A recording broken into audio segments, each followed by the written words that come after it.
Tell me what you see when you look at me. Do you see another brother lost in these streets looking for his soul? Trying to find my soul. Or do you see another brother searching for lost souls in these streets? A street soldier. Street soldier. Here to help you get that chip off your shoulder, warm your colder days and sober your drunken ways, and find a way to help you get over these hurdles placed in our path. And this is not meant to amuse you. This is for all those who have questions but are afraid to ask. I won't be afraid. I won't be afraid. No. When times get hard, you lose your way. Open your mind and hear what I say. This is a message for the hard and the soft. To those who tune in weekly and to those who keep an eye out for 8 p.m. on Sundays and turn their radios off. The truth hurts.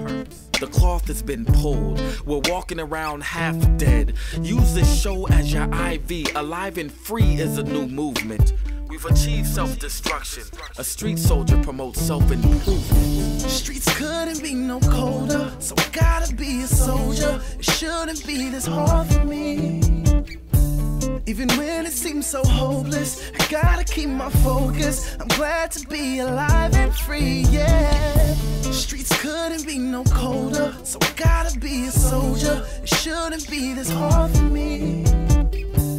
Even when it seems so hopeless, I gotta keep my focus. I'm glad to be alive and free, yeah. Thank you for joining us tonight on Street Soldiers to talk about our visit, our presence at the United We Stand Summit, which was held on September 15th, 2022. And I told each of you that then, probably via email or maybe in with an exhausted voice as I ran around trying to get names and numbers at the end of the summit, that I wanted to do this follow-up because I thought it was just wonderful. I thought it was absolutely wonderful. So thank the four of you for joining us in person. And I got three others who couldn't be here that we recorded, so we'll get their voices in also. So let's begin with a just real quick description of who you are and what you do. Don't even talk about the summit. Just talk about, introduce yourself to the public. We'll make it quick, and then we'll get into your thoughts and feelings on the day itself. So, Brent, and thank you, Brent. You're joining us from Washington, D.C., I believe, and it is like 11:30 back there. So God bless you. In nomine Patri Filio Spiritus Sancti. That's all I remember from being an officer boy. So go right ahead. Thanks, Dr. Marshall. My name is Brent Wilkes. I'm the Senior Vice President for Institutional Development for Hispanic Federation, which is an organization that's 32 years old, started in New York City. We're now in 40 states, including California, providing services to Latino community-based organizations and helping them to serve their communities all across the country. So it's a pleasure to be on your show. I should mention that before that, I was with the League of United Latin American Citizens, or LULAC. They were one of the hosts of the United We Stand Summit. So really was a very impactful event. Looking forward to the conversation. Thank you, sir. And we ended up sitting next to each other after lunch, I believe. That's how we met. Dr. Exactly. I'm not going to say your name right, Doc. So you got to tell me, okay? The Dr. LaVonne Ansari or Ansari? Yes, you got it. You have Ansari. it. And yes. You refer to yourself as Dr. A. Why do you use a small a? I'm curious. So I'm going to call you Dr. A because that's the way you signed yourself. So, but I'm curious, why do you use a small a instead of a big A? Because when I'm really serious, I use a big A. I use it for my staff. I use a small a when I'm in a friendship mood. All right. Well, I hope you're both serious and in friendship tonight. So we'll go with the big and the small. Tell everybody who you are and what you do. Yes, my name is LaVonne Ansari. I am CEO and Executive Director of the Community Health Center of Buffalo. Actually, I was at the summit because I'm one of the ones that was on the ground, continue to be on the ground from the massacre of 514 in Buffalo. And my health center happens to be about 2.8 miles from there. So I've been in healthcare over probably 30 years, and I'm a PhD. And I have about 20,000 patients. I have about 6 sites, and I'm in 2 counties, both Niagara and Erie, which is where Buffalo is. Thank you. Melvin, I don't know where you are, Melvin. I just see a name. I don't see a human being. So Melvin, you got to come in and introduce yourself to folks. And he doesn't seem to be responding. Okay, let me go to. Let me go to this man, Chief. Okay, this is. I'm gonna introduce him. Then he can introduce himself again. This is Chief Bill Scott, Chief of Police in the city and county of San Francisco, the #1 police chief in the country. Did I just say that? Okay, let's put up another finger. The #1 police chief in the country. I am totally biased, and now he can just make a disclaimer. But as far as I'm concerned, there's nobody like him. Chief Scott, thank you for joining us, and I'll say for obvious reasons why I really appreciate you spending a little bit of time with us tonight. So go ahead, Chief. Thank you, Dr. Marshall, and I definitely appreciate that so generous introduction. So thank you for that. And for those of you that, you probably already know this, but for those of you that don't, Dr. Marshall spent, 14 years? 14 years, yeah. On our police commission. And he was a part of the commission that hired me. So he's one of the reasons I'm here. And so definitely forever grateful for having this opportunity and do everything that I can to work with Dr. Marshall and Alive and Free and all the great work that he's done over so many decades. So I'm happy to be here. I know we're here to talk about some other things, hate crime and hate-fueled violence. Definitely want to have that conversation because we have a lot to talk about. You know, our country is in a bad place right now in terms of hate crimes and just this vitriol and violence and hate speech is just flowing through social media and on the television. And I think it's influencing the way we think and it's impacting all of us in a negative way, in a harmful way. So I'll stop there. Welcome. I mean, I'm thrilled to be here. Chief, I don't know. I know you can only say what probably you've been said in the public, but I think there's an irony to the fact that right here in the city of San Francisco, what happened to Paul Pelosi, Nancy Pelosi's husband, who, you know, I know Paul and Nancy, in fact, Nancy's responsible for being on my current appointment to the Congressional Commission on the Status of Black Men and Boys. Just a horrific crime. And my reading has been that this gentleman is got a lot of hate in him. Just the background stuff that I've read on him. And so as far as, you know, how is he doing? You know, if you can, whatever you can say, just say what you can. Yeah. He froze. The chief froze. Well, maybe he can't say it like this is a very fluid and ongoing investigation. Okay, let me make sure I'm good on the internet here. Yeah, you know, this investigation is really sad and unfortunate that this happened. Yeah. You know, we have the Speaker of the House, we have, and it's not just, it's bigger, it's really bigger than that because we're in this place, as I said in my opening remarks, where people have taken, you know, politics and taken these things and they dug in their respective corners, and then there's so much hate and just bad things being said that it influences people. Now, I'm not specifically talking about this case, but we see some of the influences of how bad this can get. We saw this January 6th, 2 years ago, of just how bad this can get when people take these things to the extreme. And when I say extreme, this manifests itself in people getting hurt and sometimes people dying. And, you know, there's a lot going on in the case. So other than what I've already put out, can't really put any more out. Oh. But we will keep the public informed of what's going on. Yeah, thanks. The good thing, Chief, is from what I've read, he's going to make a full recovery, which I don't know how, because he was hitting the head with a hammer. I don't know how he's going to be able to do that, but thank God. Let's get into this summit that we're all attended. I gotta say, for me, the first thing that here I am walking up to the summit, and I look, and the first person I see is my police chief. I was saying, Chief, whoa, and I hadn't seen him in a long time, that's Harry is it? I said, oh, this is going to be really cool. So we ended up sitting the whole day together. Chief, how did you get invited to the summit? Then I'm going to ask Brent and Dr. A, both of them, how they found out they got invited.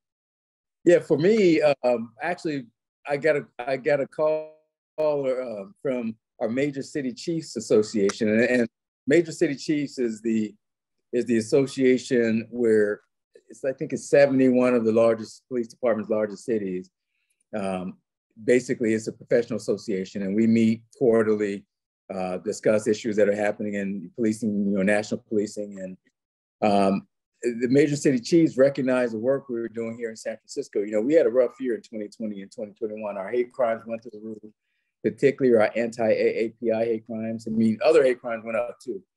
But we really doubled down on community engagement and really, not that we solved every case, but really supporting the victims and their families of these horrific hate crimes. And then there was a lot of other things that were happening that didn't amount to a statutory crime, but it was hate activity. A lot of the COVID, just the hateful things that were being said to our AAPI population, and people weren't reporting those things. But number one is like they didn't feel anything would be done, and in some cases, as far as arrest, there is nothing that can be done. But we want them to report it so we can have a record of it, and we can support them in any way we can. And so we opened anonymous tip lines, multilingual with 9 languages, so they can report these non-crime incidents. We tweaked our reporting system, and we take these things seriously. We made some pretty significant arrests. For instance, there was one man responsible for like 35 different hate crimes across the city, and we got him in custody, and that case was prosecuted. So those types of things, working with particularly our Chinese community. For a while there, we were working with community groups, and we had the Yellow Whistle campaign where the people are walking and they are accosted or something happens that they feel they need help. They were given yellow whistles just to get attention to the situation. And usually people who are out to do harm, they don't want that type of attention. So, in 2021, we had, a total of 84 hate crimes. Now that number doesn't sound big, but that's about double what we normally have. Yeah. And this was year to date as of August 2021. Year to date as of August this year, we're down to 23. We went from 84 to 23. So that's a significant drop. And I think a lot of that, some of it just came from some of the strategies that we put in place. And another thing, I'll say this and I'll stop here. Supporting the families, we stood up a community liaison unit, and that unit, their specific job was when people have crimes like hate crimes, even homicides, and just heinous crimes committed, they kind of are the in between the lines, unit that supports these families before charges are filed, because the district attorney's office, they do a lot after charges are filed, and they do have victim support, but there's not really a whole lot pre-charging. So we wanted to make sure we did what we can, make sure that they were guided to the right resources. There are some resources out there pre-charging, but people don't know about them. So our investigators who are handling the case, they can only do so much because they're busy investigating the cases. So we wanted this support unit. It's going over really well, and it's been a really good value added for just the customer service of the police departments. So now I see why you got invited to the conference. That was what I wanted to know. Thanks, Chief. Brent, how did you find out about it, and how did you get invited? Well, so we we're talking to the White House after the Buffalo massacre, and there was a lot of concern about the proliferation of these mass hate crimes that were taking place. And the White House, agreed to host this summit with civil rights leaders. Susan Rice was really took the lead for the White House, and so she reached out to us and was asking us, to nominate some of the folks that were recognized at the event, and then spoke at the event, and then a little bit later after that, they invited us to actually participate. in the conference. But I think it was an effort by the civil rights organizations to try to get the White House to really take the lead on addressing hate crime and to help us, chart a path forward that would be a way where we can bring people together to try to combat the extremism that's happening within our country that's led to these vicious attacks.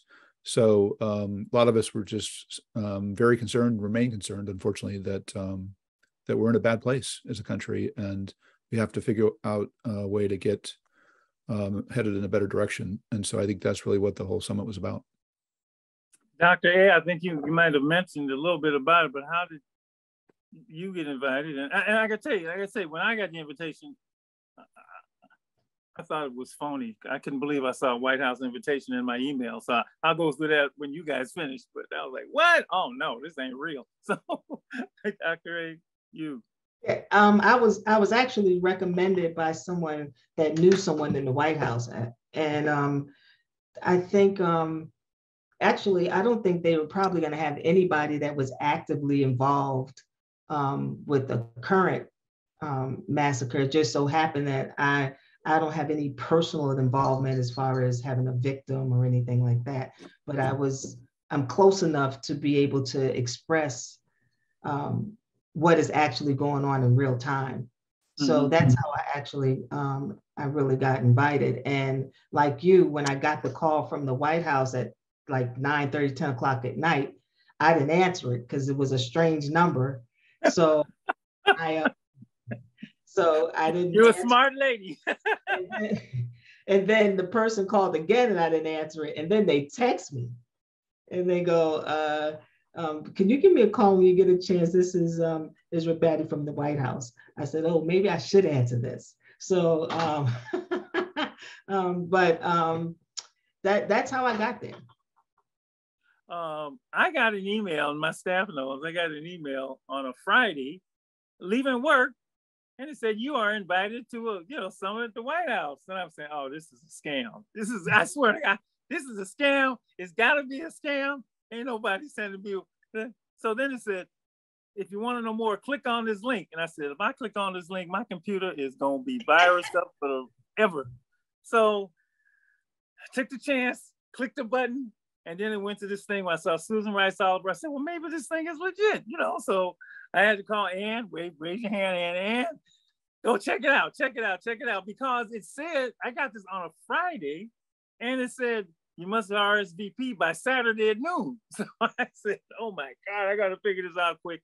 So I did, made the, hotel and the flight arrangements and the whole bit. And I just thought it was just an incredible thing for the administration to do. I mean, it was just, when I saw the name, this is a whole nother thing. I'll get to my critique of it in the end. But when I saw, the people who were there, Buffalo and Charleston and Sikh Temple and Jewish mosques and Charleston and California, all victims of the shooting in the Orlando, the Orlando Hotel, the nightclub, the Pulse nightclub, yeah, the Pulse nightclub.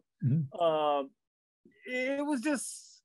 I was, it was, and, we're a Stop the Violence organization. So, right. Yeah. It was really an honor for me to be there with all of these folks and to that one concern. And obviously for the people who didn't attend, you wouldn't know, we had a moment of silence. We had a couple of celebrities. Ana Navarro was the master of ceremony, and who was the other big name that was there? I'll see him in a minute. Okay. Yeah, there was Dr. Marshall. You say Lisa Ling, Ana Navarro. Yeah. Yeah. Who else? Yeah. And we had several panels, of which you were part of one, Dr. A. And we had conversations on local solutions for unity and healing. There was an appearance by members of the administration, from Merrick Garland to Shelley Lowe, talk about what the administration wanted to do about it. And then, of course, there were opening speech by Vice President Kamala Harris and the main address by President Biden, and the honoring of the Uniteds, the group across folks who are everyday heroes from across America, doing work to build bridges and address hate in their communities. And it concluded with a gospel performance by the Howard University Gospel Choir. So it was pretty lit. I work with young people. It was pretty lit. So everybody left pumped. And I thought it was an amazing day. I do have my critique, which I want to get to you, hearing you all about how you felt about the entire day. But let me do this, and Dr. A, you represent this person. Let me go to Eboo. Patel couldn't be here, so we taped him. He's going to give his thoughts on the day, and we'll come back and pick it up from there. So, and take a look, everybody take a look and listen to Eboo Patel. Thank you, Eboo. Spending this time with us, short time. I'm going to get you out of here quick to talk about the United We Stand Summit. We were both recently at the White House, United We Stand Summit against hate violence. And I wanted to do this show because I thought it was a marvelous day. This is my way of following up. And I saw you there and saw you on the program. I said, let me track him down and get him on. So number one, it was wonderful to see you again. Real quick, but tell everybody what you do. Tell everybody what. So the first thing I want to say is just how grateful I am for you, Dr. Joe Marshall. And we met when I was elected to the Ashoka Fellowship in 2005. I think you had been an Ashoka Fellow for some years. So you were coming back to help us rookies. And you told me how important you felt interfaith work was, and that it was one of the guiding lights of one of your heroes, of course, the Reverend Dr. Martin Luther King Jr. And then you told me about a book of Kings called Strength to Love, which I subsequently got and was deeply inspired by. And, I just want to say thank you. 20 years later, that moment is still memorable and meaningful to me, Joe, that you would take that time with me and that you would present to me Reverend Dr. King as an interfaith leader. And I've talked about that many times since. I've written about it for USA Today and the Chicago Tribune and other places. But it really begins in that moment of you presenting to me King as a person who cared as much about religious diversity and interfaith cooperation as he cared about anything else. So thank you for that. And that's the work that I do. My organization, Interfaith America, started as Interfaith Youth Corps, is about building the bonds and bridges and muscles of a healthy, religiously diverse democracy, believing that religion inspires people to be their best so often. We need to be focusing on that dimension of religion. And the United States being the most religiously diverse society in human history and the world's first attempt at religiously diverse democracy, we need to really be leaning into the inspiration of our diverse religions and making sure that faith is a bridge of cooperation, not a barrier of division. We need a whole bunch more of Eboo. That's another of Eboo Patel's. Look, that's all. We just need to do a show around that because that is critical, I think. Absolutely. And I'm sure it's because of that work. How did you find out about the summit? How did you get there? And more importantly, how did you were actually on the program? Right. So I found out about, part of the way that I got on the program is because the organization I lead, Interfaith America, announced a major initiative with Habitat for Humanity and the YMCA, and Catholic Charities has now joined. The initiative is called the Nation of Bridge Builders. And the idea is that in a diverse democracy, you need spaces where people from diverse identities and divergent ideologies are coming together in what we call a respect, relate, and cooperate ethos. A recognition that you're not going to agree upon everything, but you still need to respect one another. You need to relate across difference. You need to cooperate to serve others. And so we announced this initiative. In fact, President Biden announced it personally from the stage. And I think it was our involvement behind the scenes with the White House and creating this initiative that got somebody thinking, well, maybe Eboo would be a good moderator for this particular panel. So I was obviously deeply honored to do that, and there I was on stage moderating a panel of community leaders from across the country who had to lead after a horrific hate incident. Right. In fact, that's where on that panel is what I was introduced to Dr. LaVonne from Buffalo. Yes. And actually, she's on the show tonight. And I gotta say, I just thought it was a marvelous thing, and I've been saying that since they got back. The whole day, the whole panel structure. What did you think about the day itself? The entire program, the effort, and more importantly, the takeaways. How did you feel about it? Well, I mean, I thought it was a really powerful day, and it's so powerful to hear from people like Race Bouillon, like Pardeep from Milwaukee and Oak Creek, who have been the survivors of really ugly hate-based violence, like murder attempts. And in the case of Pardeep, his dad was murdered at the Oak Creek Gurdwara. In the case of Race Bouillon, he was shot in the face, lost sight in an eye by white supremacist violent hatred.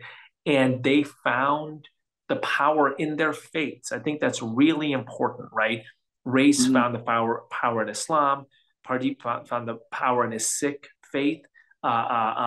Sikh, Sikh, often pronounced Sikh, but correctly pronounced Sikh faith, and found the power in friendships across lines of diversity and difference to really partner, to forgive their attackers and to work for the positive dimension of diversity. And I think that that's really important, that we recognize that when we're doing diversity work, we're not just doing it to minimize the bad, we're doing it to maximize the good. That diversity is a sacred value. It's a sacred trust that we steward towards cooperation, towards relationship, towards respect, towards, what King famously called the beloved community. Yeah. I thought, I said this, I'm saying it tonight, that the recognition by the White House to spend a day just tackling this huge, enormous, horrible problem of hate violence. I mean, it was incredible. All the people that were there. I mean, the nightclub and the folks from that happened in the nightclub in Florida, Buffalo, New York, Charleston. I mean, you go all these, and all of us were there trying to at least giving recognition that it is an issue, and more importantly, there was some pronouncements by by the president about what to do about it. Any disappointments for you that day? I know I had some, and I want to see for you how you felt about. Look, when we left that day, we were all right. I mean, we were just, at least I was. I don't know how you felt. I was like, what a wonderful day, and then we were scooted out of the White House, right? So, your thoughts on the future and what can be done, because it was just a day, and I'm not a moment guy. You're not, obviously not a moment guy. I do the work continually, and I'm a stop the violence guy, and I do the work continually. So, after that day, what do you think? Other than meeting a few people, what do you think we can do? That's a great question. So I think so much of my focus and disposition is how to build the institution that I lead, Interfaith America, how to build the field and the movement that I'm a part of, which is the movement for a diverse democracy that is strong and beautiful and has that feels like a potluck supper that welcomes the distinctive contributions of diverse communities and facilitates enriching conversations and creative combinations. So my ethic is always go out and continue building the things I have control over. And but I understand other people's focus being different, right? Saying we need to get government to do more, et cetera, et cetera. That's just not my particular disposition. I always think other people could do more, but I have so little control over it. Right. I just focus on the things that I have control over. But I'm glad people who are, other people have different dispositions and different experiences, and they have had very good results from advocacy efforts to get government and other institutions to do more. I'm a builder. That's what I focus on. Other people are builders too, of course, but I just tend to focus on what is it that I can control and I can build. Yeah. Joe, what were some of your what did you hope happened that was different in addition? I was just, it was just an amazing thing for me.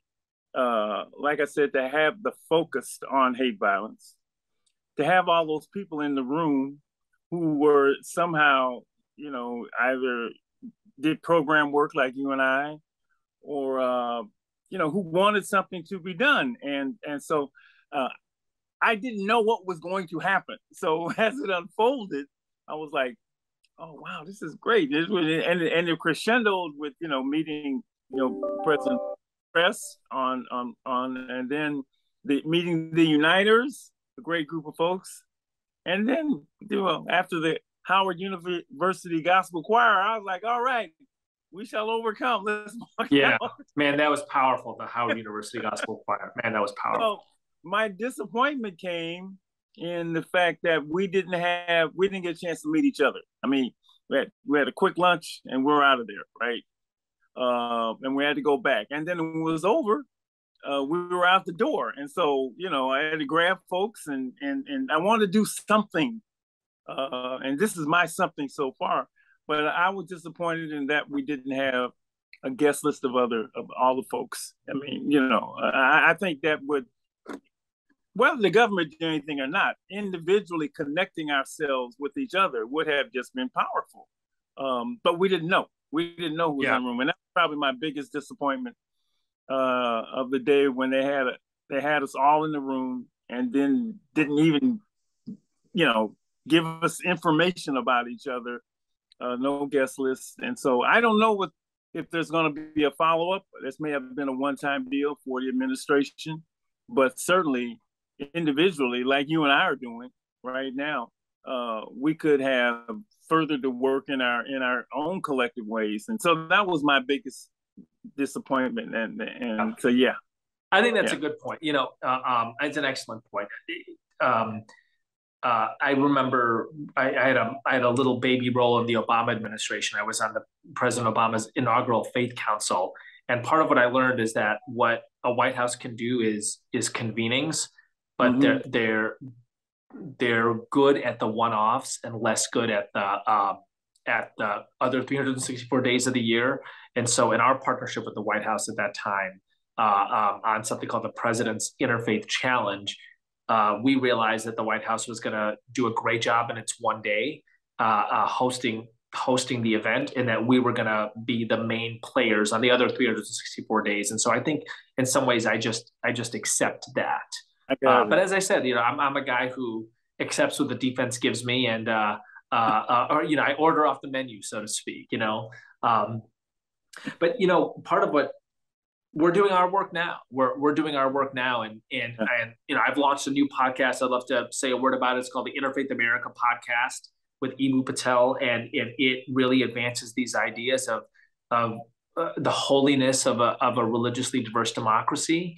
And I have a new book out called We Need to Build, which is about how do we build civic institutions like Interfaith America, like Street Soldiers, that help us actualize this beautiful, diverse democracy. And so, I think we keep doing our work. We do it together. We do it with a beloved community vision and ethic. And, God willing, we get there, right? We get there. You got it, man. Just thank you. Thank you for doing what you're doing. Fellow Ashoka fellow. Ashoka, that's right. Which is actually a marvelous group of folks. Folks don't know a lot about Ashoka fellows. There's a whole bunch of folks doing wonderful things. And just thank you for spending this time with me. right now, and we're going to get it on the show. We're going to let everybody hear about it, and of course, you and I will stay in touch. Yeah, I appreciate you, Joe, very much. Thank you. Thank you for your positive influence on my life and the lives of thousands and thousands of other people. You got it, brother. Love you, brother. Thank you, man. Thank you. Okay. Bye. All right.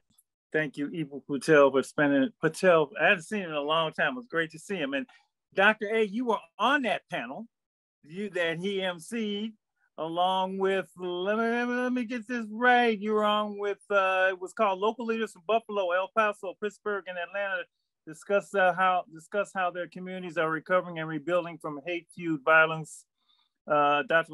LaVonne Ansari, Phil Nguyen, I'm gonna mess up somebody's name. Anyway, Maggie Feinstein, and I'll just say, looks like Idalia Mendoza. You were on that panel. What was that like for you that day?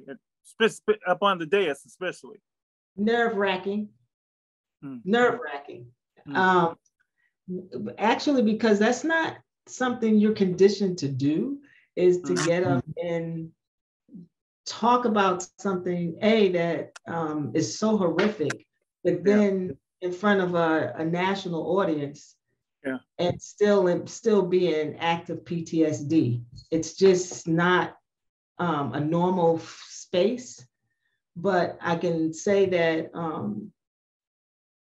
it was an important time. And as you listening to Eboo and you having the conversation, it now becomes really part of a mission that you're already on, but it takes you to a whole nother level of understanding.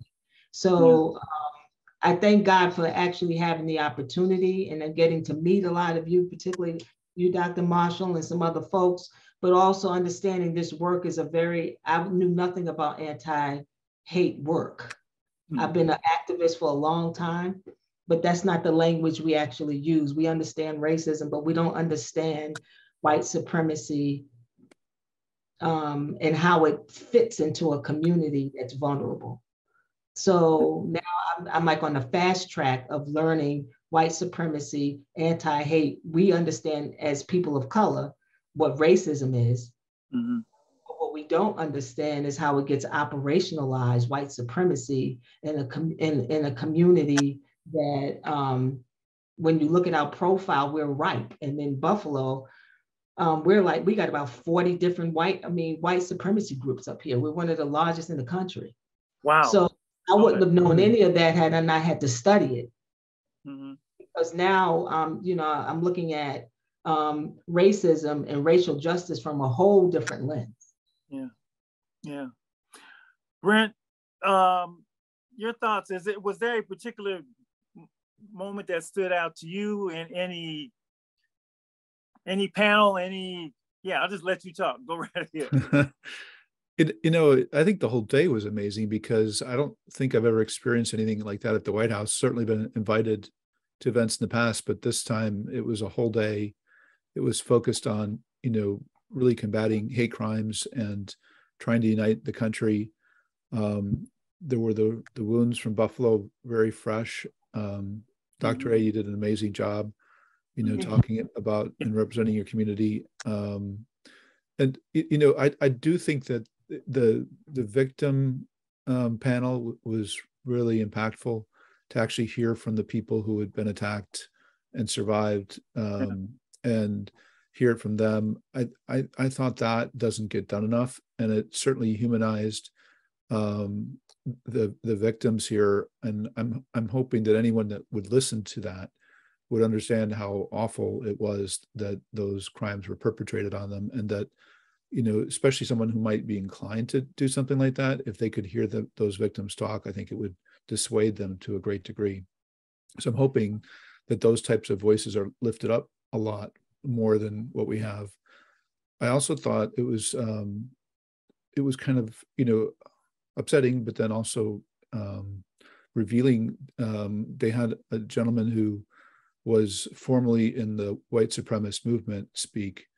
I don't know if you call that one. And I didn't realize he made it seem like, what attracted him to that movement was kind of community. It was he was looking for, a community, and the one he found was an awful one, but he got totally immersed in it, was involved in the white supremacist movement, and then somehow got out of it. And now he speaks out against it and realizes all the damage that he did. But I think that's what we're fighting against. How easy it is to slip into some, cult like that, get totally immersed in it, and then be involved in these hateful acts. So I think that's scary, because it's a, if it's that easy to get caught up in one of these things, then we really have to work hard to try to prevent people from being seduced by them.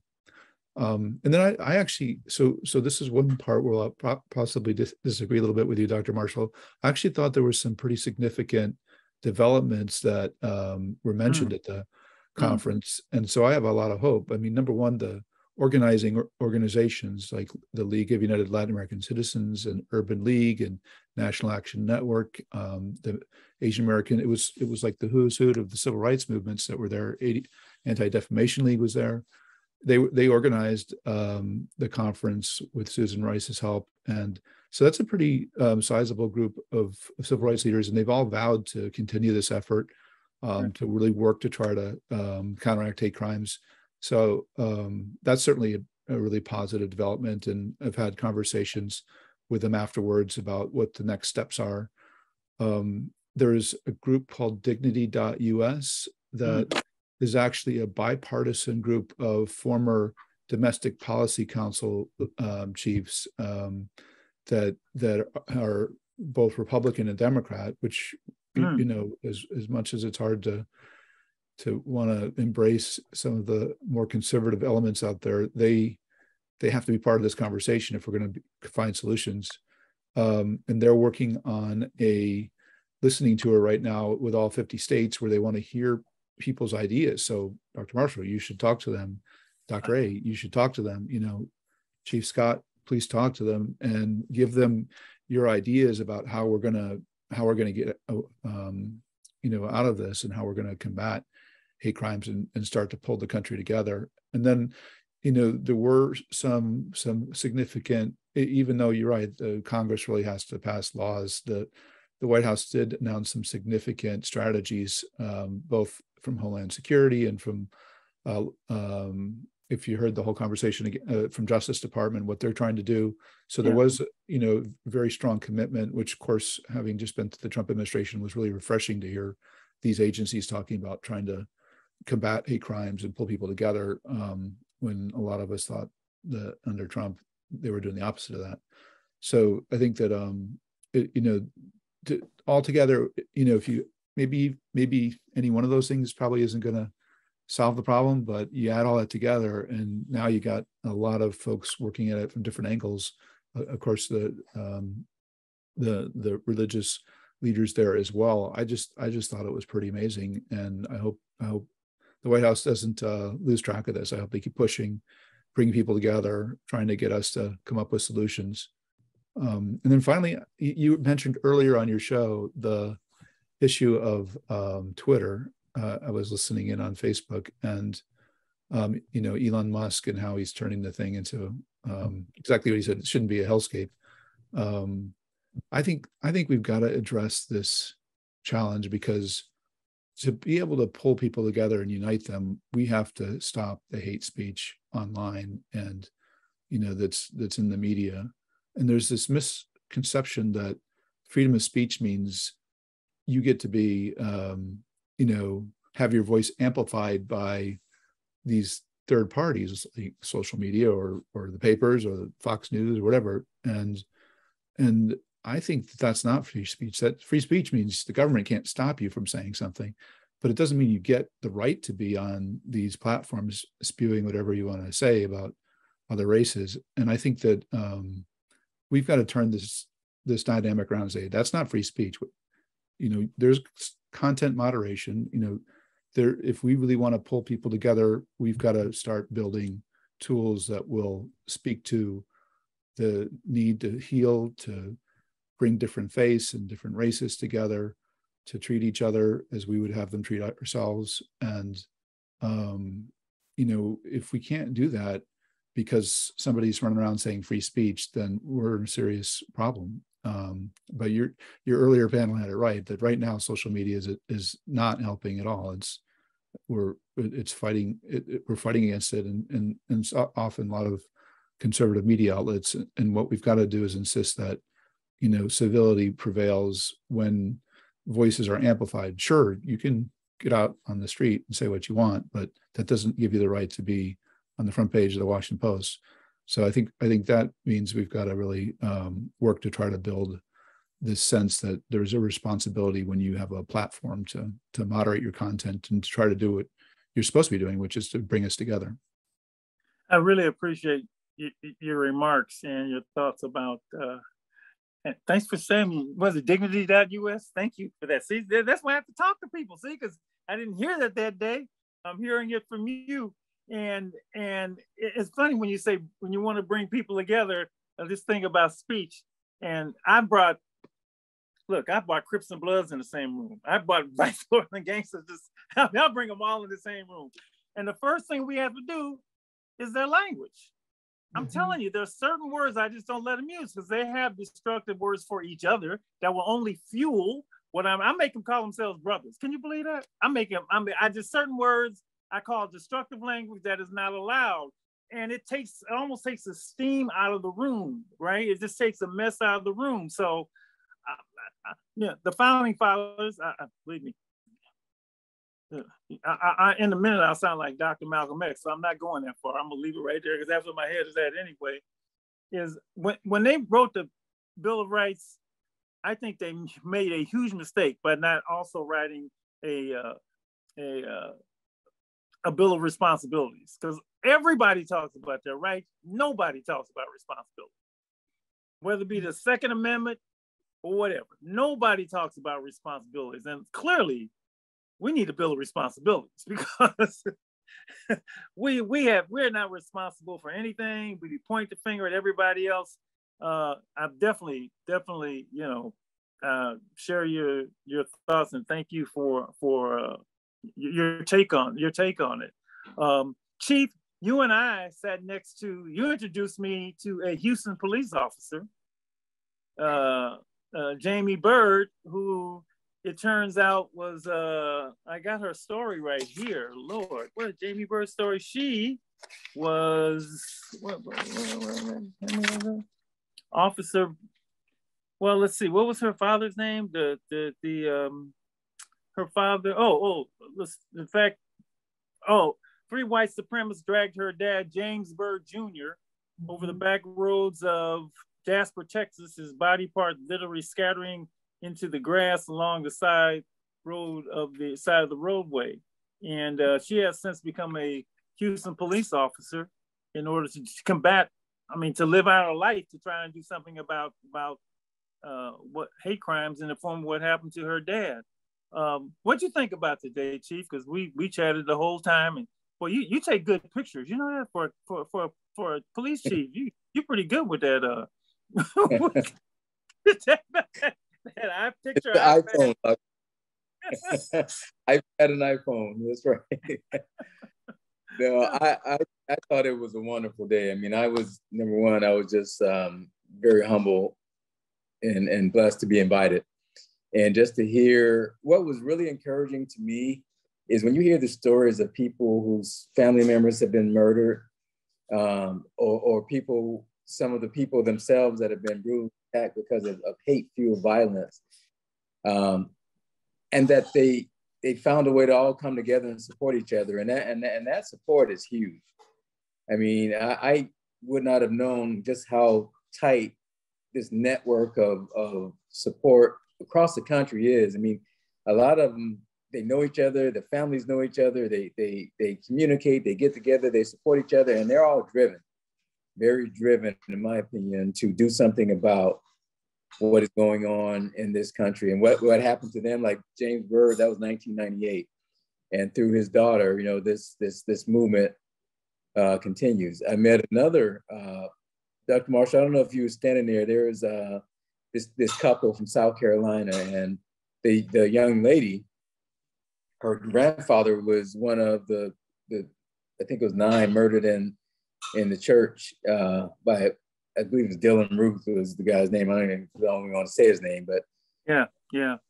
And I spent some time after this conference talking to her, and what motivated her started in this work. And it was the murder of a grandfather, but it was also her learning how not to hate, learning how to take all this emotion and do something positive with it. So she started a movement, and so many of these families were so inspirational to me in terms of not letting this ruin them, not letting them fill their hearts with hate. And that's something that we all can learn from, because I can only imagine if that happened to anybody in my family, or if it happened to me, how my family would react. I would hope that I would have the grace that so many of these survivors and their families and even the victims have.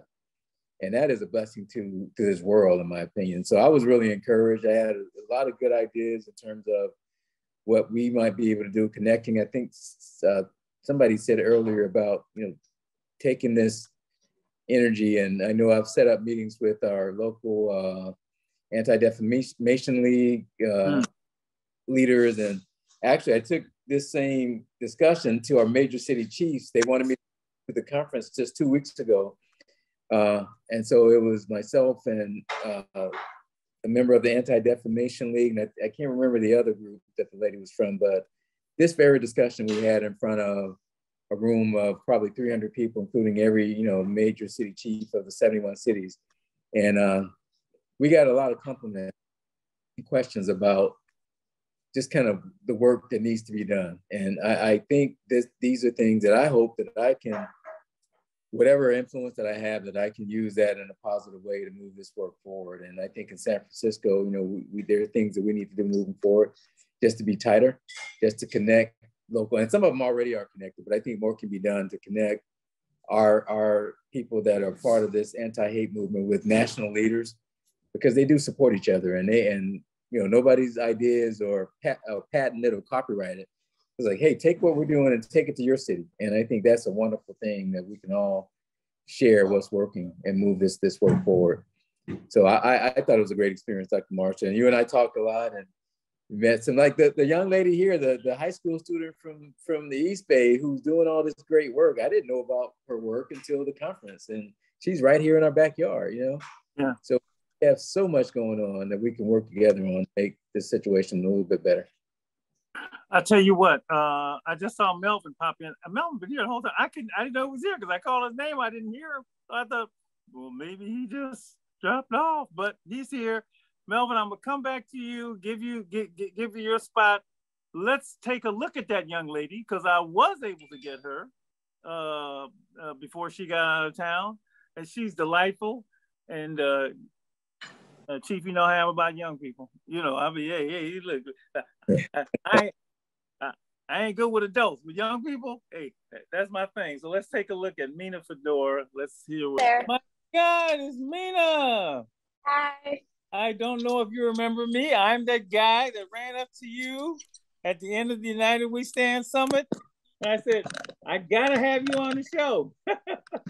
Yeah, no, I definitely remember you. Thanks for doing this. Yeah, sorry, it might be a little loud. I'm in an airport right now, but Hurry it up, get you out of here, get on the plane, and really just thank you. Thanks a lot. And but see, I know how young people are. You're gonna make it happen. So if you can, Mina, I just want to ask you about your participation in the United We Stand Summit Against Hate Violence. You were one of the uniters, and if I can just tell everybody what they were, you were honored second to the end of the program. The uniters were everyday heroes from across America doing extraordinary work to build bridges and address hate and division in their communities. And there were about 20 of you, and you were the youngest, which, since I work with young people, I was immediately attracted to you. And I'm in San Francisco, and you're across the bay. you're across the bay in Oakland. So just tell me about how you found out about it, how you got up there, being a uniter, and then tell me just how you felt about the day. What did you think about the experience? Yeah, so I guess I found out about it. They just emailed me about a potential opportunity. It was really exciting to hear. It was kind of out of the blue. I definitely wasn't expecting anything like that, but it was really exciting and really amazing to be honored for that. Yeah, I mean, I never thought that my work with AAPI Thriving would get, I mean, this far as it has gotten, and this fast too. But just I was really, really happy to be there, and also to an opportunity to meet so many other amazing people doing similar work, who I know were really, really inspirational for me and my members. So. I read about your story here. I got it right. I can turn to the left, and you're finalist of the year for In Time. Is that correct? For are you really 13 or 14? Are you still 13? I'm 14 now. But yeah. I want to get your correct age. Yeah, no worries. But it said you got nominated for speaking out for Asian equality. Could you say a little bit about what led you to this and the incident, which I know about because, I'm a Bay Area person, but if you don't mind saying a little bit about what propelled you into this, that'd be great. So, I mean, I never really anticipated myself joining any sort of activist work as a kid. I mean, I was very passionate about my opinions and political stances and all that. And I just wanted to learn more. But around sixth grade, I heard a little bit about incidents of hate towards the AAPI community, and especially incidents of violence in Oakland, Chinatown, and San Francisco. So, but it wasn't until my family member was walking down the street one day, and she was coughed at by this random lady, and it was really, really harmful to me because it was just a targeted incident of hate and xenophobia, and it was very very, very personal to me, nobody was harmed or anything, so very grateful for that. But it just sort of propelled me to want to learn more about the incidents and want to learn more about the AAPI community in general.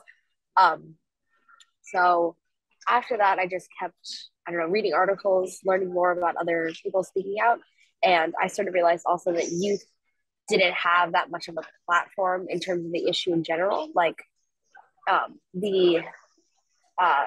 Youth have been also very affected by the increases in xenophobia towards the AAPI community because of bullying incidents and school and things like that. So it's very, it's impacting us pretty hard. And I realized that there weren't many youth speakers out there talking about the Asian American youth experience. So I wanted to provide that in a way, sort of. So I decided to organize a rally with a few of my other friends, and we wanted community leaders and youth to speak there.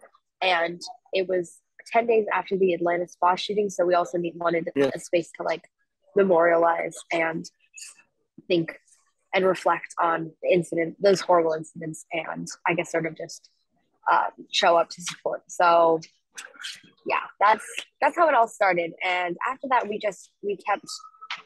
dove more into the education side, trying to advocate for diverse education, and we just kept going. So that's sort of what happened, how it came to be. It was definitely a team effort. Yeah, definitely, for sure, a team. I did not do this by myself at all. But Well, let me say, you are a very courageous young lady. Rosa Parks would be proud of you. Just thank you. I mean, I'm a big believer in young people, obviously. I mean, I was a little older than you when I got my activist career started, but believe me, when it gets in your blood, it never stops. So here I am doing it years later, but we have a saying around here in my work with young people: if you want things to change, change begins with you. And you have stepped up, love what you're doing. I know you got to get out of here. You're catching a plane, moving on to, you're going to the summer fair, right? Yeah. Actually, last year, another thing that happened was my school had this 40-hour long project you had to do. So you had to spend 40 hours doing whatever you wanted. So some people did a bake sale or an art project. One kid made solar panels, but I decided to do a science experiment because I'm also interested in neuroscience and the brain and things like that. So I submitted it because I was like, oh, well, I spent so much time on this project, I might submit it to a fair, see if, I don't know, just see what happens. And then I'm going to finals now. So that was completely not anticipated at all, but very excited. And I'm heading to DC now. So yeah. Well, congratulations on both. What school you go? I got to give you a school a plug. What school you go to? I go to college preparatory school in Oakland. Yep, good, great. Okay, well, I'm gonna let you get out of here, get on the plane, Emery. Let's stay in touch. Dr. Marshall helps young people go to college, so you should stay in touch with me, and we'll see what happens as you move forward. Yeah, okay? for sure. All right, thank you very much, honey. That's good. All right, okay, thank you. Bye-bye. Thank you. What a delightful young lady. Oh, she's a sweetheart. Lady E, did you see her? She's a sweetheart. It's funny. I was calling her a combination of Rosa Parks and Katherine Johnson from Hidden Figures. She was in the same. But just what a, I mean, to me, she symbolized everything. If you get them when they're young, they get them when they're young. I mean, she did that by herself. She just says, I gotta jump in head first. And she's 13. Well, I had to get her name right. She's 14 years old, so I wanted to get her in here. Melvin, thank you. Finally, I'm glad you're here. I gotta tell my Melvin story before Melvin gets into what he does and how he found out about it. So, you all know we had to get our vaccines, right? We had to get vaccinated before we went into the summit, and the vaccination started like at 5 a.m. in the morning.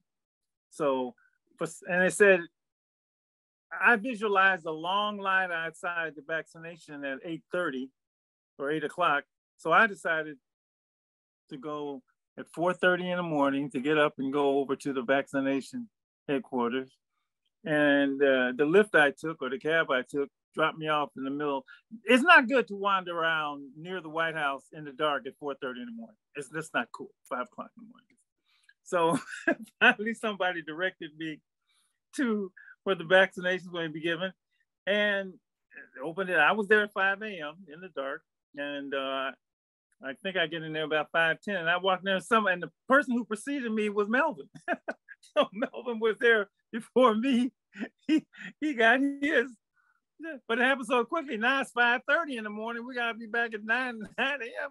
and we ain't got nowhere to go but stand on the corner. So we ended up going back to my hotel and sat and talked the whole time, and that's how I got to know Melvin. But so welcome, Melvin. You're in the Central Time Zone, so tell a little bit, everybody, how you find out about the summit and the group you work with, and go right ahead. You gotta unmute.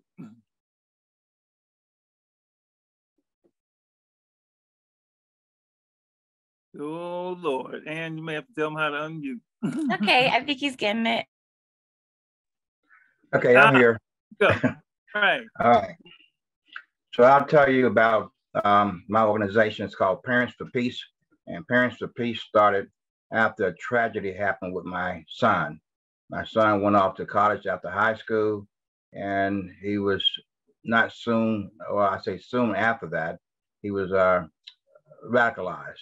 Well, the process started while he was in his sophomore year in college in Nashville, Tennessee. He ended up in Yemen in a training camp, further radicalized, and then he was sent back to America to do something, loaded like a bomb. And do something he did, he ended up shooting and killing an American soldier. Which broke my heart on what happened to my son. We had a dream of him going to school to better his life and become someone very important, and basically give me early retirement in my small business that we operate here in Memphis. But that dream turned into a nightmare. And my son ended up going to prison here in America in Arkansas after the shooting. And he's given 12 life sentences for the shooting in Little Rock, Arkansas. And that pain led to a purpose. And that purpose was for me to try to help others, help other young youth all around this country and all around the world. We started an organization called Parents for Peace, Parents for Peace. And of course, I'm just an ordinary father who loves his son. So now we are helping young people, old people, all around the world. And Parents for Peace, we have an intervention program with a hotline. People can call and get help anytime, day or night. Parents for Peace does a lot. We have been in operation, nonprofit organization for about 7 years. And we got the invitation to come to the White House. I thought was the wonderful thing, because for what I am doing now is that many people would have probably turned their stuff around and went somewhere and hide. But after that tragedy happened to my family, I felt that I had to do something. I had to do something to help people, because had I knew what I know now, things would have been so much different. What happened to my son? So now we're trying to give our people some understanding as to how to not get involved with radicalization and other hateful things that people are trying to do here in this country and other places around the world. That's what parents peace. I remember when we were sitting there over breakfast, waiting for breakfast anyway, and you told me that story. And I remember the first thing that hit me is this happened when he was it Tennessee State or Fisk? School? What school was that? Tennessee State University. Right. I got a black, and I got a whole bunch of kids at those schools, right? And I was so, wow. And you said, yeah, it's happening. But I had no idea really that I knew a lot of other things that go there. But that had to be tough to send your son to a historical black college and for that to happen there.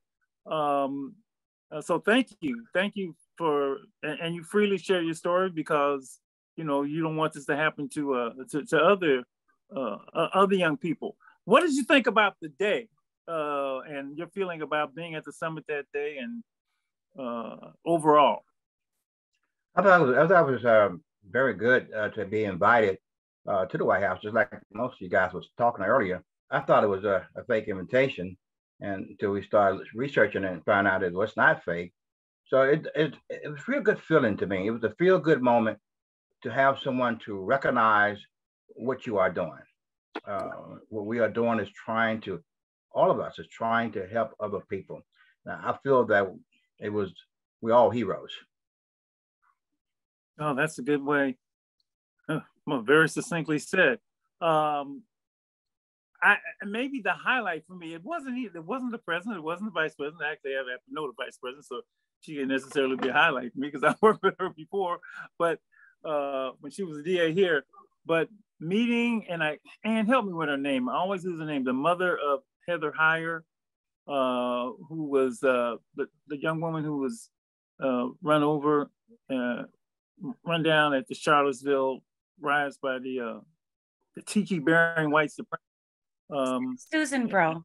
Susan Bro, yeah, and for she introduced President Biden, and he actually said that he said he made the decision to run for president after Charlottesville, and I don't know how many of you had a chance. I ran over to her and just hugged her and said, "What a courageous lady." I mean, her daughter has become a symbol, of all the hate, right? And so that was very, very, very, very, very, very special to me. And she said, "Well, we can do it. We just have to all work together." She was just the nicest lady. And there were so many people there like that. So you feel better, Brent, than I do about what's gonna happen. I just wish I had everybody's name, because I ran up and got your name and Dr. A. I told you. You want me to come to Buffalo? I'll come to Buffalo. I travel. I got you. You got young people, I'll come there. And yeah, it was, I just hope it's not a one-off. And the fact that, Brent, you have connected all of us to this, maybe it won't be. And I love grassroots stuff. I mean, I love grassroots stuff. I actually have this whole belief that, politicians don't move, they have to be moved. And change comes from the ground up. So and I really do believe in people like me and you and Dr. A and Chief Scott and Melvin, and the young lady, and I guess Nick. I got to get Nick in here, but I don't know if I have time to get Nick in. We might not have time to do them. These people are on a you want to try and do let's do a little bit of Nick, okay? A little bit of Nick and let his voice come every time. We won't do it all, and then we'll come back and wrap up, because you guys are on East Coast and Central Time Zone. You probably like, I'm sleepy, I got to go to bed. So we'll come back and then talk, and then we'll let Lady A get her wisdom in. Okay, yeah, I'm really been looking forward to doing this since we left that day. I know I left that day on a real high, and Um, I still feel that way, but we'll see how everybody else thinks. I end up sitting next to you, I think, in the afternoon session, right? I think when we came back from lunch. We dined underneath the Obama portrait, I think, too. Listen, well, before we begin, just tell the audience what you do, and then I want to ask you how you ended up getting connected with getting invited to the summit. I got my own story in summit in the first place, so why don't we start right there? Sure. Well, my name's Nick Suplina. I'm Senior Vice President for Law and Policy for Gun Safety. We're the nation's largest gun violence prevention policy and advocacy group. And we work, across the country on issues of gun violence, work with our grassroots components, Moms Demand Action and Students Demand Action. And so we're really, focused on trying to change America's relationship with firearms, the laws relating to firearms, and how to, keep Americans safer. Well, you got a big job. Yes, sir. You got in a gun-loving place like this, you got a big, that seems to be going the other way, by the way, and I'm sure you're aware of that because, wow, God bless you. How did you get invited to the summit? Yeah, so we were represented at this summit, one of the only gun violence prevention sort of national groups there, in part because, guns and hate have a pretty close nexus. The number of hate crimes in the country that are perpetrated with a firearm there's really a lot of, in an average year, there's about 25,000 hate crimes in the US that involve a firearm. So just under 70 a day.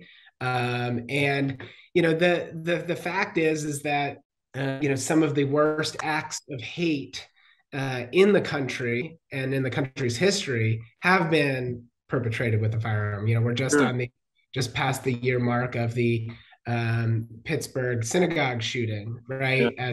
As a sort of archetypal example of this. So, the nexus to firearms and our firearms laws and hate is close, and that's why we were there. That's why the White House reached out to us. We're typically working with them on federal policy and executive actions and the like, but that's why we were represented in the room that day. How'd you feel about the program? I've been saying to everybody, and I'm saying tonight that I had no idea what was going to happen. I mean, there wasn't advance anything. Show up and find out.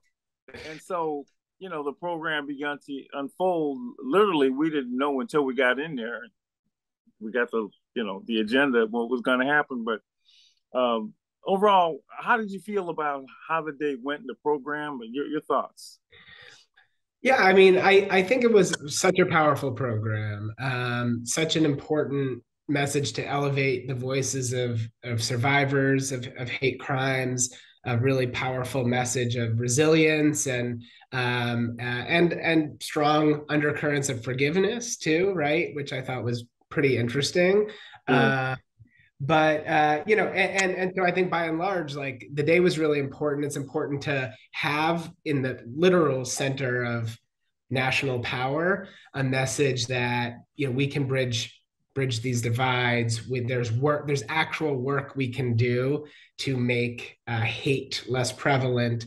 The undertones in all of it, right? Where while most of the speakers, I think, and most of the discussion was really about true extremist, very violent hate, the undercurrent of it all is our political discourse in the country and how polarized everything has gotten. And I think it's an important signal from the White House to say, like, this is how we see this issue. We see it as an incredibly important problem that we have to deal with, that it's unacceptable, that hate, all of its forms are unacceptable, and that by the way, those forms are, there's a lot of variability in who is targeted. But we're not going to stand for it. We're going to do something about it. And we're going to get through this. So, the macro message, and I didn't have a lot of insight into what to expect on the way in either, was really strong, by and large. Yeah, me too. I think the main takeaway and impact for me was the fact that you're paying attention to this. I mean, it was stunning for me just to see the White House say, "Look, we're going to spend the day with the victims, the incidents." I mean, if you walked in there, I mean, there were Buffalo, New York, and Charleston, and Pittsburgh, and victims of the Sikh temple shootings and synagogue shootings, and the nightclub in Florida, and what happened in California. And I sat next to the daughter to Jamie Byrd, the daughter of the man from Jasper, Texas, the officer, who was the horrific crime, and they were all there, right? And certainly, and all. Maybe the number one representative of the whole thing was the mother of Heather Heyer, who was run down in the Charlottesville riots, who actually probably the whole thing was dedicated to. So it was very, very, very powerful. And meeting the Uniters, the group of young people from around the country, and then concluding with the Howard University Gospel Choir, we were all ready to, we shall overcome. We're ready. I'll tell you what, the only mistake was that choir should have marched us out of the building and to the halls of Congress, because we would have all followed. That was really something. That was special. Peacefully, no doubt. Peacefully. No doubt. Spiritually, we would have done it, though. We would have done it. Any disappointments for you? Because I did have disappointments, because there was such a high walking out of the building. I've since begun to understand what maybe the singular thing that the day was. But are there any? And this was one reason I sort of wanted to do this follow up, because it doesn't seem to be any follow up. But your thoughts about that? Well, the day was definitely inspirational, and like I said, there was real powerful symbolism and the like. But practical steps, were few and far between. There I guess they announced a couple of programs from the stage and some money and the like, and folks directly engaged in this work, I think, can really take advantage of those. But from where I sit, I would have liked to have seen guns and gun policy represented on the stage. I mean, as you said, right, survivors of all of these hate-fueled mass shootings were in the room, they were on the stage, they were being honored, and that's all right.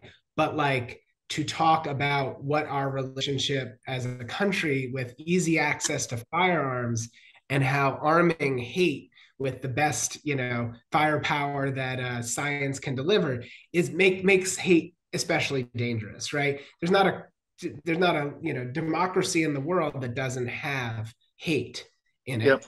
But only in America do we have mass shootings with dozens of victims regularly perpetrated by people who espouse white supremacist worldviews or anti-Semitic worldviews or anti-LGBTQ worldviews, right? That's America, and that's because of our policies and lack of policies around firearms. So I would have liked to have seen that, mentioned from the stage. In fact, there was one person in the 9 hours of programming that day who talked about guns, and his name was President Joe Biden. The last speaker of the day said, we got to get these guns under control, which I really appreciated. But for all of the intellectual and firepower, excuse the term, on the stage during that day, I would have liked to have seen that. I think it's the elephant in the room, if you ask me. But of course, I'm biased. This is my work. This is what I do. But I would have liked to have seen that, more explicitly mentioned. And to your point, I say that guns are the number one risk factor of violence. I mean, the number one risk factor. And more, wherever you have guns, you're going to have violence. You're going to have death. And the other thing is, and I'm sure, Nick, you get this, guns begat guns, right? Yes. Because then you get scared and the fear drives you. So you get more guns. So I don't understand America's policy with guns. I don't understand. A lot of things I don't understand in America, but well, you're exactly right. And it really is like thinking of guns as a risk factor is the absolute way that we think about it. And I think you're hitting the nail on the head. But it becomes all the more obvious that that's true when you're talking about hate inspired violence, right? Because like a single person who has is probably isolated from a lot of social structures, supports, whatever. Their minds have been poisoned by hateful ideology. They're finding community among those only through hate and only through group. We heard a lot from the folks that have just got out of the Klan and got out of these neo-Nazi groups and the like, and saying that their only community was with this hateful group. Well, that's a problem. We got to deal with the underlying problems of that. And we got to deal with the proliferation of these groups and all of that.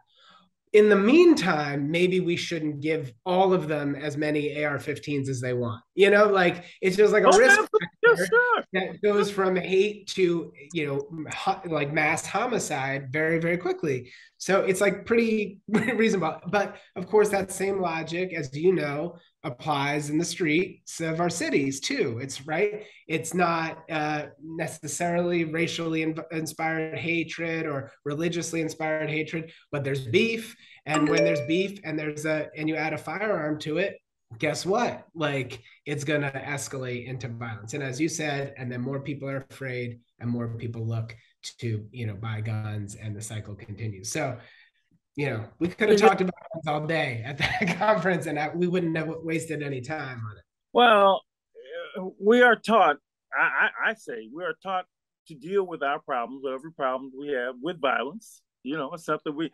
it starts as early as if he hits you, hit him back, right? I mean, that's what we're taught that, right? And we got a problem. Violence is the way to solve it.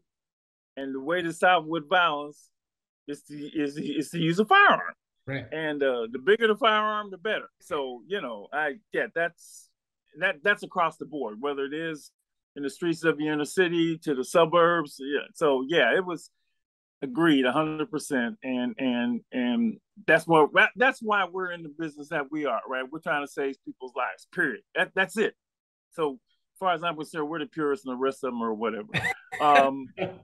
No, and I mean that, because, our guiding principle, alive and free, is there's nothing more valuable than the individual's life, period. That's it. That's number one. That's what we teach the kids. And once you get that in your head, that's a whole different way of thinking than power, domination, and control. I mean, it's a whole different thing. Yes.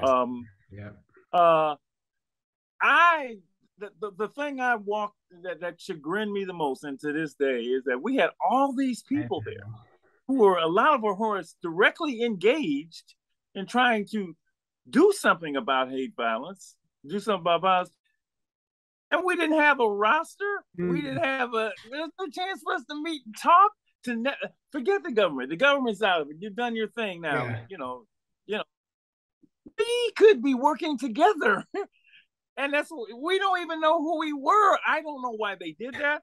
I've talked to people and say that's what these one-off events are. They checked off a box. So that's one reason I scrambled around. I said, well, I guess Nick and I met Zim and so, let's us work together outside of government and see if we can do something. So that was easily the most disappointing for me. In fact, I tell everybody after the choir got us going, we're riled up. We're so happy. Then they said, they kicked us out. You got to go. You got to go. Now, no reception. No right. We're out on Pennsylvania Avenue trying to exchange cards with each other. Yeah, and there were some hitters in that room too. Oh, absolutely. But as far as I'm concerned, we're all hitters. We're all hitters because we were there and we were willing. You don't get that kind of energy very often.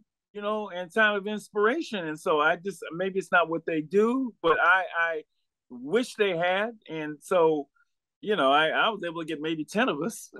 There were 300 of us in there, right?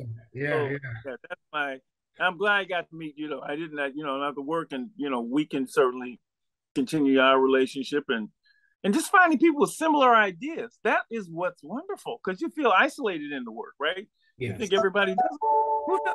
So I really that's my thing, and so I'm glad that at least we're able to do this, and in the future, I'm sure, because we got a huge job. Stuff isn't going anywhere.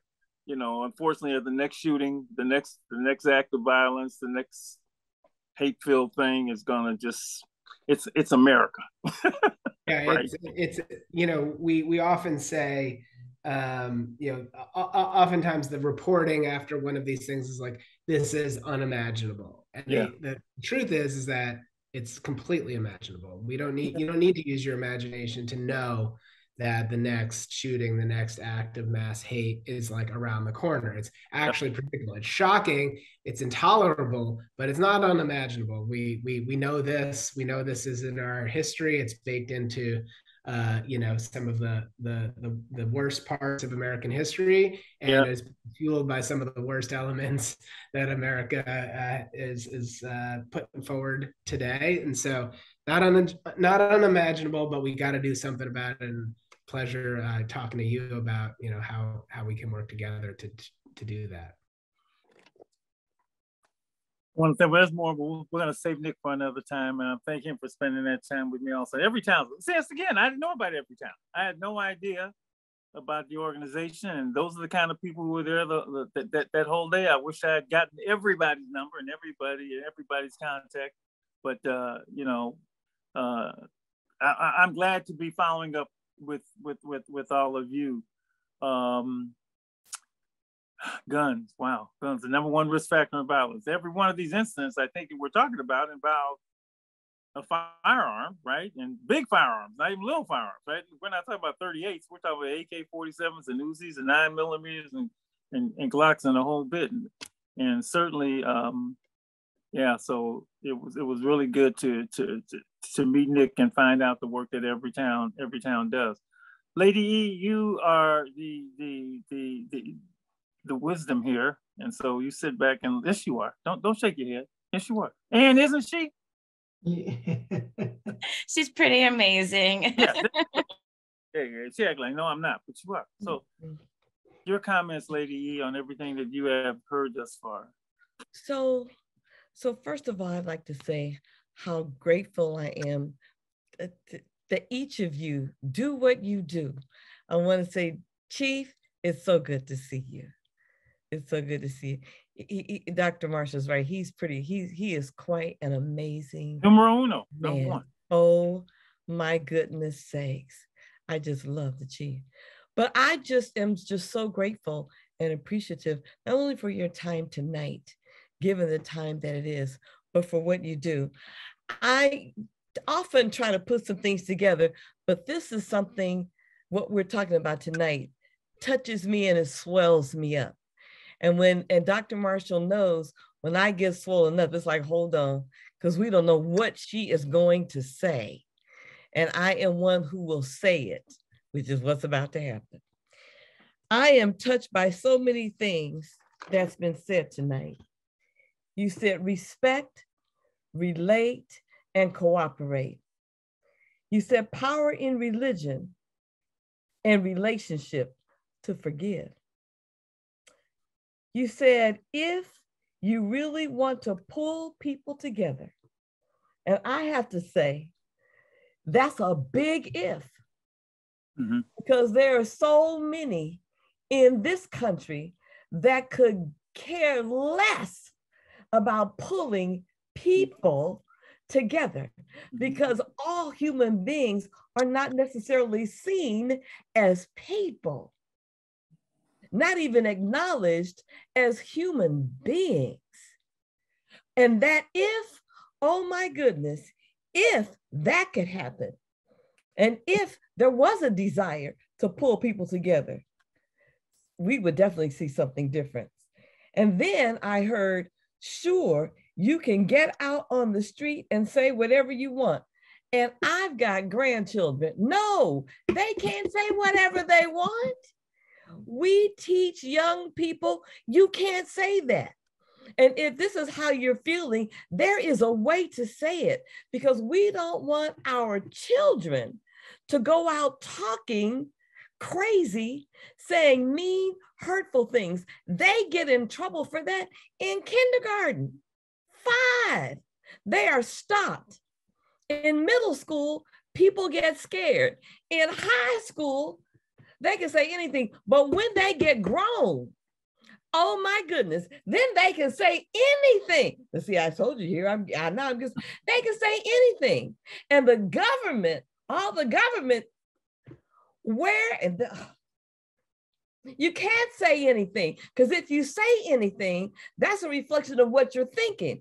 And if what you're thinking is what you're saying, then what you're going to do is going to be worse, which is the times we're living in now. That's right. A bill of responsibility. Oh my goodness. We could certainly use a bill of responsibility, but we got a bill of rights. That ain't working.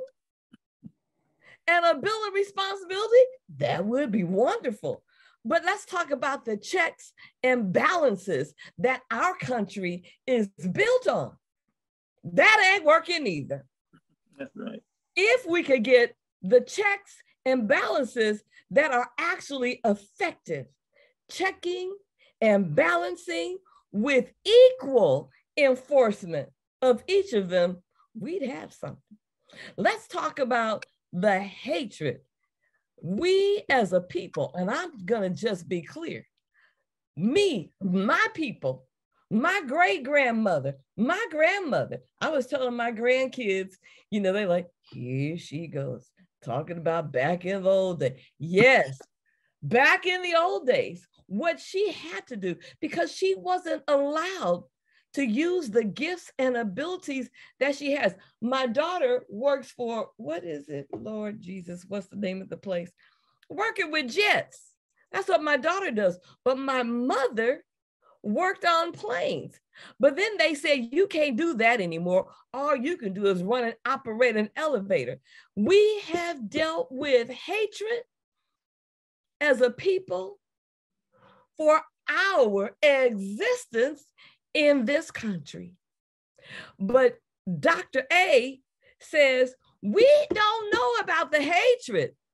Talking about having to learn about all of the systems and organizations designed and built on hate. I know you said, I shouldn't have gave her the time. We do not know the level of hate that we are dealing with today. And then to hear Melvin talk about the journey that his family and his son, that just blew me up. That just broke me up, because I'm a mother and a grandmother, and what we want for our children. And then what we can't create for our children, we are going to do everything we can to help somebody else's child, so their journey and their lives can be different and better. There are so many symbols and lives that have been lost, redirected, misdirected, and like the GPS says, rerouted because of hate. Oh, we need you and so many more of you to do the work that you're doing, to turn things around. And how can we do that? Everything that you're doing matters. Everything that you do is making a difference. And we cannot do enough when we have people that can say anything and do anything and create an environment that says it's okay. All the work that we have on our hands is big. But I'm one of those, I'm praying Like the one woman said, I'm a praying grandmother. And we've got to do the work that's going to change, wake up, empower, and instill what is necessary to save the lives of and the soul of this country, this nation, our children, our grandchildren. We must, and we must not stop. No matter how big it gets, we must not stop.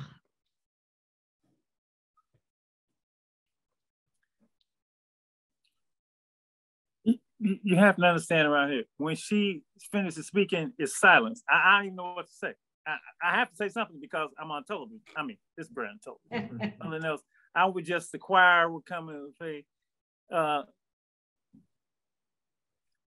just want to thank all of you. Thank you, thank you, thank you, thank you, thank you, thank you. You know, like Lee, I'm so inspired. I'm inspired by you because, you know, you're following in the footsteps of those who stood up and say change has, you know, if you want things to change, change begins with you. You're following the footsteps of, I mean, when I told her Rosa would be proud, I meant Rosa would be proud. You know, and all of those people who came before that said, you said all men are created equal. You shouldn't have said that, but we're gonna make you live up to it. And you know, a couple of ways I could say it, ain't gonna let nobody turn us around, or I can say it like the young people say, we ain't going out like that. That's it, that's it. And we ain't going out like that. We're not going out like that. And that summer to me was a day for, and it's not what the government, and I'm bringing all those people in the room and say, we're not going out like that. And we know this election is a big deal, but even after this is over, we're gonna continue to fight. You're gonna continue to fight because we have to.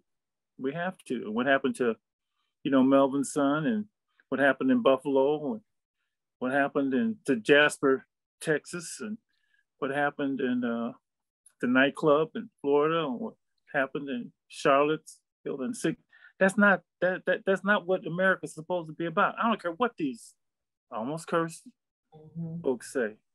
You know, we get men like Chief Scott who are, you know, what it is about him. He's just a wonderful human being who happens to be a police officer, police chief. If he was the, you know, whatever. That's the way he is, and he takes into his job. So that's why he does great police work. And you should read up on all the wonderful things that have happened in the city of San Francisco with regard to policing. But I just want to say, thank all of you for being here. Thank all of you for taking your time. And we'll be in touch. We'll stay in touch. And I want to say, as all of you are doing really great work. Yes, we love Chief Scott, but we love you too. Keep doing the great work that you're doing. Yeah. Any last words? Any of you want to jump in, and we'll let you get out of here and get back to the work. Brent? I'm just going to make sure I get the list of everybody who was at the summit for Dr. Marshall, because this has been an inspiring event, and I know if you have the contacts, you're going to be able to do great things with them. So I'm going to make sure you give me the name. Yeah, absolutely. Yeah. This has been a great. Thank you so much for having me be a part of this, and you know, I'm filled with joy again to see folks working to try to solve this really, you know, difficult and unfortunately a problem that we've had for the entire existence of the country, and before that, and it's just seems like it's getting worse in recent years. But I think that if we all work together, we can combat it. So thank you. Absolutely. Dr. A? Let me just say this was really a pleasure, and it's keeping me motivated. And it's a blessing to be with all of you. I just want to say that evil doesn't take a break. No, so it doesn't. We need goodness plans. Yes. To continue this work and interrupt it. I just happened to be invited to the Department of Justice Community Relations Services agents with their meeting. And one of the things I said to them is that we got 18-year-olds doing battle plans. You only need two things for a battle plan: is the information and the weapon. All right. And we have to run interference in those battle plans. So it's this kind of work and being with all of us to know that we have to recapture our humanity. And I'm in the fight. I'm going to continue with the fight, and we're all in this together because God has made us to do this. Thank you. Melvin. Yes, I want to say Parents for Peace, parentsforpeace.org. If you can go to that website, you'll find out that we have people of all races of people, all backgrounds, all faith in our organization, and we're doing it together. I think that you mentioned Pardee a couple of times. He's also a member of the Parents for Peace organization, which is headquarters in Boston. And of course, I live in Memphis. This is where my son was raised here. And a tragedy happened in Little Rock. And I think that the platform that I'm on right now is a platform I could not get during the trial he had.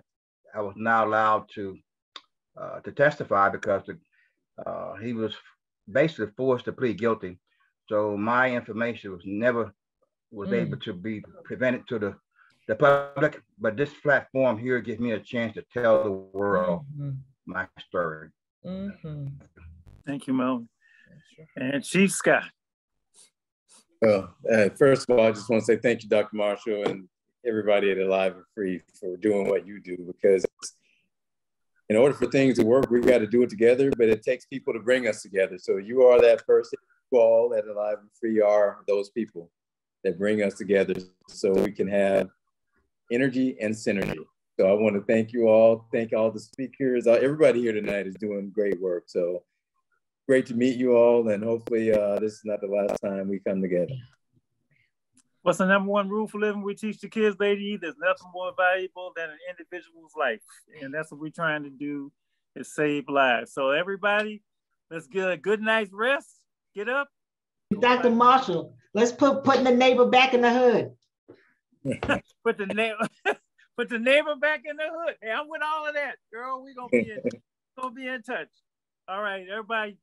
Thank you so much. Love you, and we'll see each other soon. All right. Good night. Good night.